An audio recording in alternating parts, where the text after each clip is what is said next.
নিত্যযাত্রীদের অবরোধের জেরে চরম উত্তেজনা ছড়ালো বাঁকুড়ার ঝাটিপাহাড়ি স্টেশনে। অবরোধকারীদের অভিযোগ 18207 খড়গপুর আসানসোল যাত্রীবাহী ট্রেনটি প্রতিদিন নির্ধারিত সময়ে প্রায় 1 ঘন্টা দেরিতে পৌঁছয়।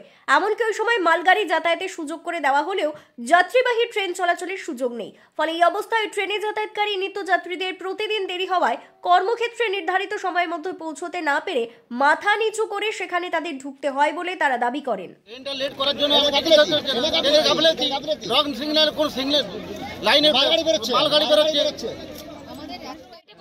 এই জন্য আমাদেরকে স্কুলে অপমানিত হতে হয় এবং এটা কি ঠিক? স্কুলে ঢুকতে হয় আর একমাত্র তার জন্য দায়ী হচ্ছে রেল কর্তৃপক্ষ।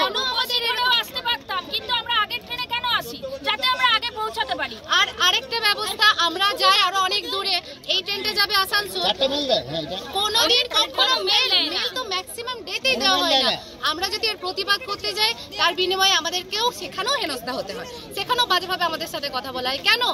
আমরা তো কোনো দোষ করছি না, আমরা শুধু টাইমে স্কুলটা যেতে চাইছি, আমরা আমাদের প্রতিষ্ঠানে যেতে চাইছি। এটাই যদি আমাদের অপরাধ হয়, ঠিক আছে, আমরা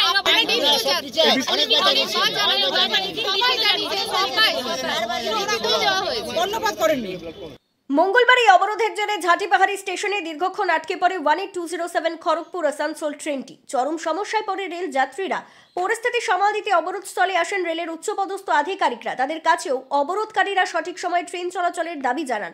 রেল কর্তৃপক্ষের তরফে আগামী দিনে সমস্যা সমাধানের আশ্বাস দিলে প্রায় 2 ঘন্টা পর অবরোধ উঠে যায়। যদিও ঘটনার জেরে এদিন বাঁকুড়া স্টেশনে রূপসী বাংলা, ইন্দ্রবিলে, ইন্টারসিটি এক্সপ্রেস সহ একাধিক স্টেশনে ট্রেন আটকে পড়ে। ফলে এদিন স্বাভাবিকভাবেই রেল চলাচলে ব্যাপক প্রভাব পড়েছে বলেই জানা গেছে।